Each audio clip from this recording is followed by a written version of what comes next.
আসসালামু আলাইকুম। বিসমিল্লাহির রহমানির রহিম।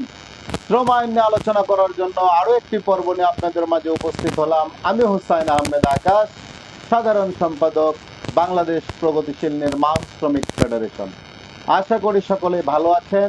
দেশ ও প্রবাসে সকল সেক্টরে সকল শ্রমিকদেরকে জানাই সংগ্রামী শুভেচ্ছা ও আন্তরিক অভিনন্দন।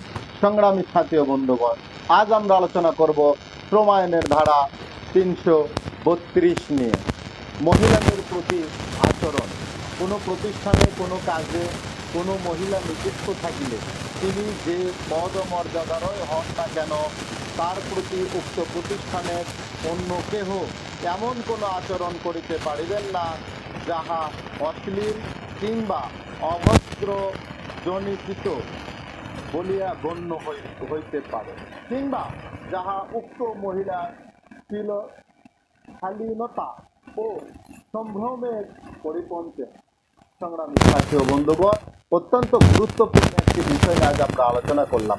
বিশেষ করে মহিলা শ্রমিকদের ক্ষেত্রে বিভিন্নভাবে তাদের শ্লীলতাহানি হয় এবং বিভিন্নভাবে তাদেরকে দেখে বিভিন্ন অঙ্গভঙ্গিতে কথা বলার চেষ্টা করেন মালিক পক্ষরা বা যাদের কাছে তার চাকুরির ক্ষমতা থাকে। এই আইনের দ্বারা বোঝা গেল যে মহিলা শ্রমিকদের ক্ষেত্রে তাদের কাজের স্থানে এমন আচরণ করতে হবে যাতে করে তাদের শ্লীলতাহানি বা অপমানজনক কথা না হয়। যদি বোঝা গেল যদি কোনো মহিলা শ্রমিক এই বিষয়ে আদালতের আইনের আশ্রয় নেয়, তাহলে অবশ্যই অপরাধযোগ্য শাস্তি